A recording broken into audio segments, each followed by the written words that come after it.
Welcome to a glorious morning here in Bermuda for another day of America's Cup race action.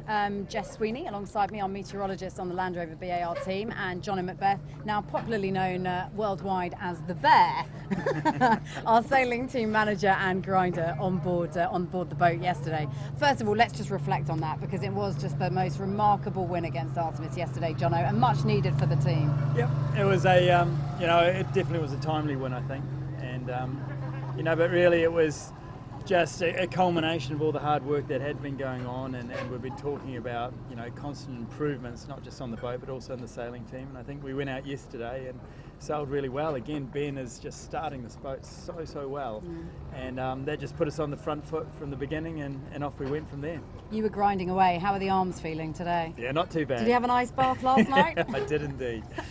No, it was great. It's a real honour and a privilege to sail these boats and to be able to get out there and race for the team is always something that I know all of the guys, they appreciate being able to do that. So no, it was no different for me. So let's hope we carry that positive momentum forward into today. Much lighter conditions though today for two races we've got scheduled. New Zealand first up in the second race of the day, and then the fourth race of the day we have Team France. So how are we predicting? What are we thinking about what the weather's going to do today and what the wind conditions are going to be like? Well, it's a tricky day today. At the moment, we're holding on to some northeasterlies.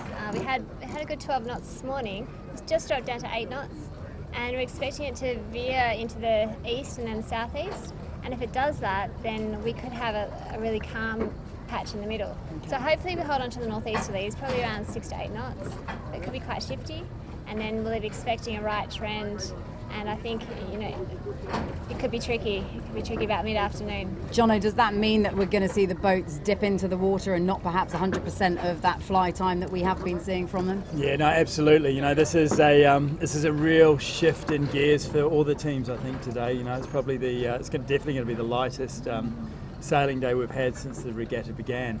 And you'll see quite a few different configurations on the boats out there today. A lot of teams will have their light air boards on, so they're really big tips. And what we're trying to do there is just try and hang on to this fly time and see how far around the race course we can get in the air. But naturally, as you start manoeuvring, you do lose boat speed, so the boats will be spending a bit more time in the water than they have done. As I was coming into the base this morning, I saw quite a few spy boats out. Espionage is a big thing in the America's Cup, isn't it? I saw quite a few spy boats out, having a little look, other teams checking out other teams. What are we looking at in terms of what New Zealand are doing, in terms of what France are doing? Yeah, and as we, they're part of the rules for this America's Cup is you're not allowed to shroud your boats. So every day we lift them in, everything's exposed basically. Right. We put our boards in our different rudders while they're in the shed, and then we bring the boat out, we lift it in, and the world can see it. So 12 o'clock effectively, when you put the boats in the water, is the first time that anyone's seen them? Yes, exactly. Okay. And so at that stage, you have your reconnaissance team, as we like to call it. They're going around checking out the other teams and really just seeing how they've moded themselves for this different breeze.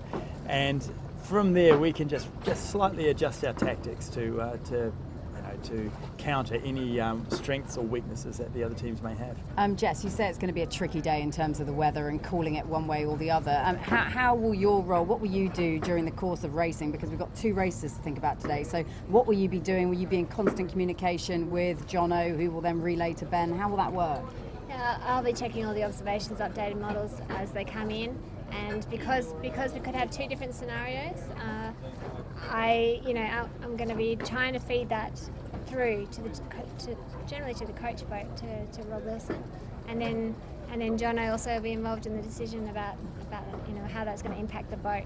But I sit on shore and I'll just keep an eye out and see how things evolve. Okay. Yeah. Everyone wants the Bear back on board. Everybody wants to see it. We want the Bear back on board. But how will today play out in terms of light winds, and you want a light crew? So does that mean you're on or off, Jono? Yeah, no, exactly. We always speak about our strength in our sailing team, and I really do think it's one of the great things of this team. And today, as you say, we're going into lighter breeze, so we'll be definitely looking to bring our lighter sailors on board the boat.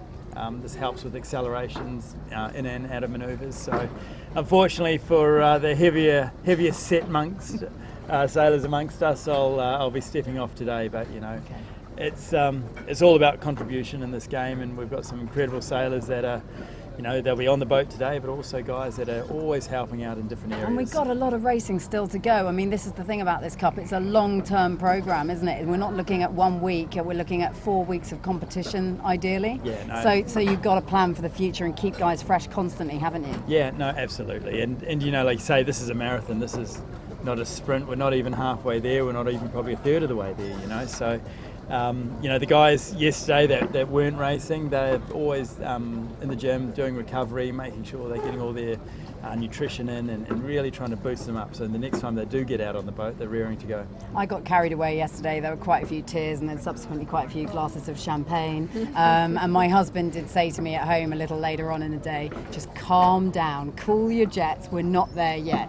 We're not there yet mathematically, but we're so very, very close. So, I mean, that must be a huge psychological boost to the guys after yesterday. Yeah, I think, for the sailors and the team members involved, for us it's not really focusing on the end results. It's really about just doing our jobs day in, day out, and really letting the process take care of the results at the end of the day. Oh, that's so sanguine, isn't it? That's why you're the professional sportsman and we are the wives in the background panicking about everything that's going to happen out there every day. Yeah, exactly. It's a funny thing too. There is definitely two sides to the America's Cup. There's those that are involved in it, living it, breathing it, and those that are having all the fun. With the social side. So, well, I don't know if you describe it always as all the fun. I mean, most of the time it's pretty stressful. But anyway, listen, have a great day out there today. Fingers crossed, Jess, the weather does what we hope it will do a little bit later on. 2 races to look forward to. First up, New Zealand, and then Team France a little later on in the day. Join us later.